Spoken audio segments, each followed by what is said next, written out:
At the Race Club, we like to use the analogy of gasoline, which has different levels of octane, to describe the different recovery arm motions in freestyle.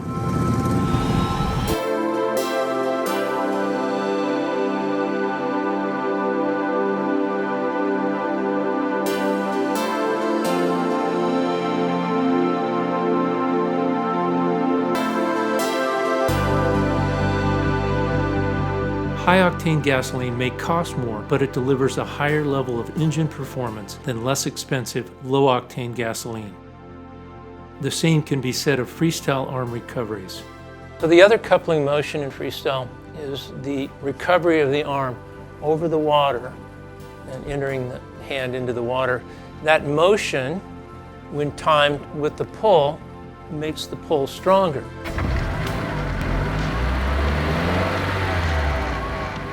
Freestyle is often taught by using a low-octane recovery, meaning a fully bent arm.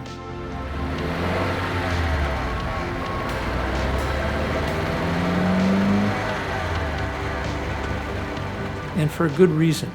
By bending the arm, less work is required to bring the arm over the water and position it for the next pull. Low-octane is a great freestyle recovery technique for beginner swimmers and triathletes. Most distance swimmers, like American record-holding freestyler Zane Grothe, use low-octane recovery to conserve energy for the many pulling motions required over the longer swims.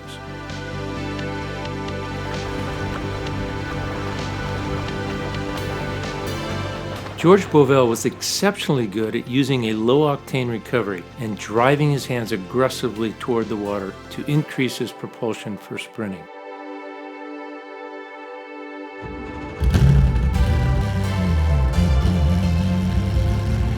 As the freestyle race shortens to 100 meters, we often see the octane level of the recovering arm increase to the medium or medium-high level.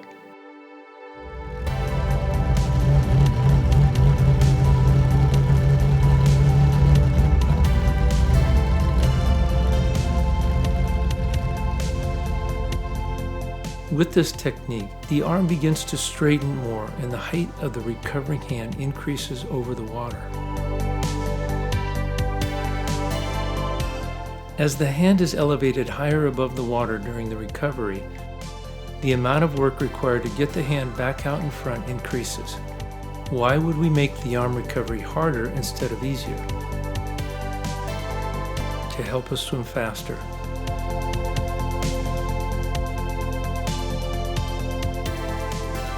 If I bend the elbow here, it's virtually half of the length than if I go with the straight arm. So if I double the radius of my arm or length of my arm, I'm going to quadruple the amount of energy in that motion. Now, if I double the speed of my arm, I quadruple the energy.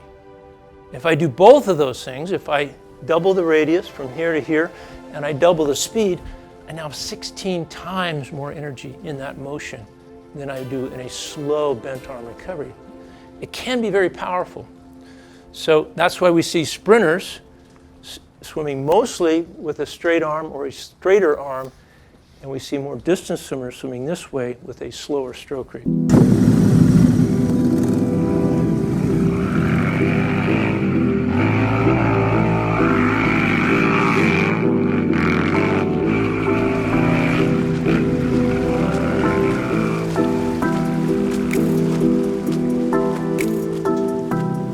When timed correctly, more kinetic energy in the recovering arm will generate more propulsion from the pulling arm.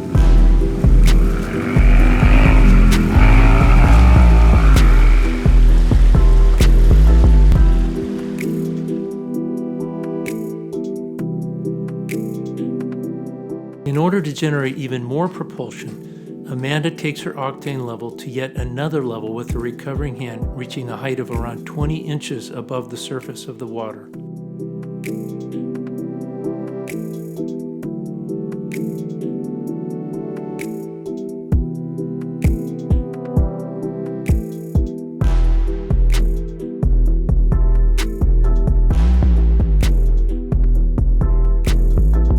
From here, there's only one level of octane remaining, and that's the highest octane freestyle arm recovery.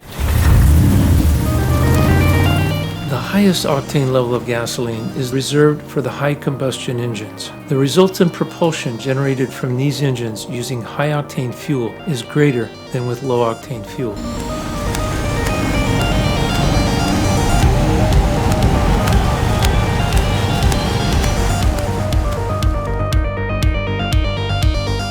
Sprinters in the 50-meter freestyle races are built like high combustion engines with a higher percentage of fast twitch fibers.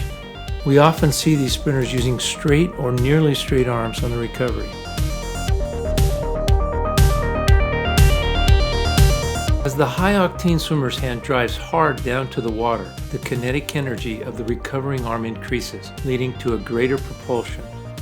Thanks to gravity, the higher the arm and the hand rise above the water, the harder they will fall.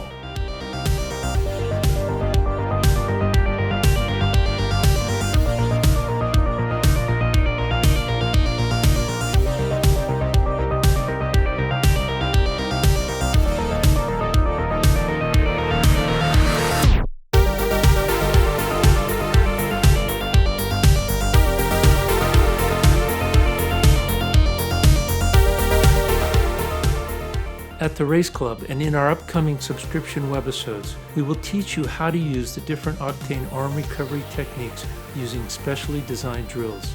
Strike down. Keep that head nice and low. Medium octane, second group. Ready? Go. Get it up there. Come up. Quicker. That's better, that's better. Second group. Ready? Go. With cutting-edge technology like our velocity meter, we can determine which technique works best for you.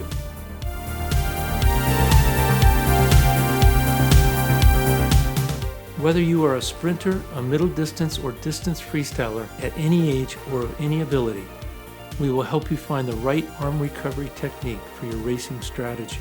You will swim away from this webisode series as an expert in freestyle arm recovery.